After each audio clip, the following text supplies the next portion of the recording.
everybody. I'm your host, Travis Watts, and you're listening to the Passive Income Lifestyle Series. Disclaimers as always, never financial advice, not telling you or anyone else what to do. Please seek licensed advice. This is for educational and informational purposes only. This series is dedicated to you, the passive income investor. We talk about mindset and philosophies and strategies and tools, tricks, and tips.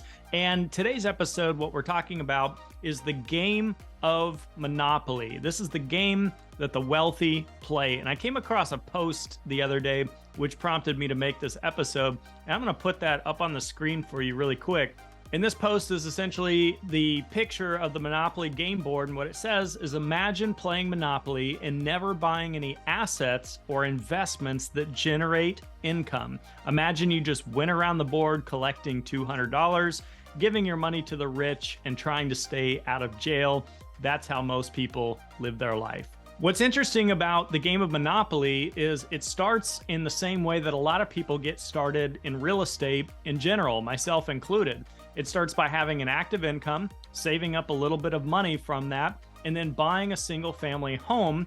Then through active income, more savings, and having a little bit additional cash flow from your rental, you're able to continue buying more single family homes. And of course, as you know, how you win the game is getting into commercial real estate. It's putting the red hotel on your game space. And that red hotel can simply be a parallel to multifamily apartments or owning self-storage units. It's essentially won by owning commercial real estate and having multiple diversified passive income streams. I love playing this game as a kid. I got to the point where nearly nobody could beat me in this game except maybe my dad, who happened to be a real estate investor when I was not yet.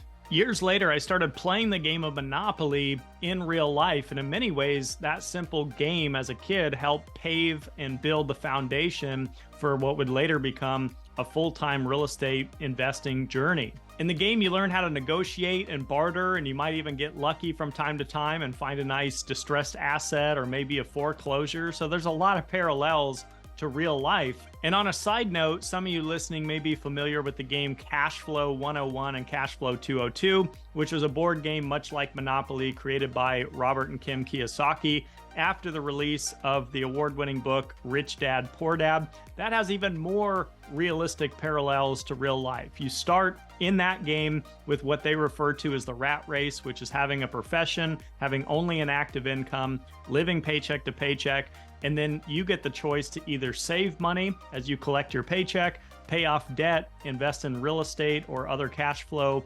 assets, or buy into stocks and options and things like that. These are both great board games to play and to build a foundation and investor mindset. I know my wife and I have bought the cash flow board games for numerous friends and family members and played with a lot of people over the years, but I digress. One underlying theme here is to see investing as a game. In other words, not every investment you make is likely going to be a home run or a success. You're going to have setbacks. You're going to have hurdles.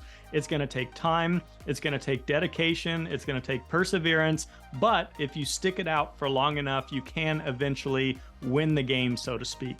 And a few practical, realistic takeaways from playing these games for years and years I want to share with you. Number one, for most of us, it starts by earning an active income. Number two, you got to learn to save and invest. Number three, the focus is on acquiring cash flowing passive income investments. Number four, when your passive income exceeds your lifestyle expenses, that's where the real fun begins. That's where you can begin to branch out, expand your lifestyle, and enjoy one of the true benefits to the wealthy, which is freedom over your time, not having to rely on active income and work to make a living. So something to think about here for the week. Here on this series, these are very short episodes, usually ranging from about 5 minutes to 7 minutes. They're just short, practical takeaways. We talk about multifamily, real estate, passive income, lifestyle. I'm your host, Travis Watts. If you have any questions, want to take a deeper dive or learn how you can get involved with cash flowing multifamily apartments with Ashcroft Capital, I'd be happy to help and be a resource for you. Reach out to Travis at ashcroftcapital.com. Thanks so much for watching. Have a great week, and we'll see you in the next episode.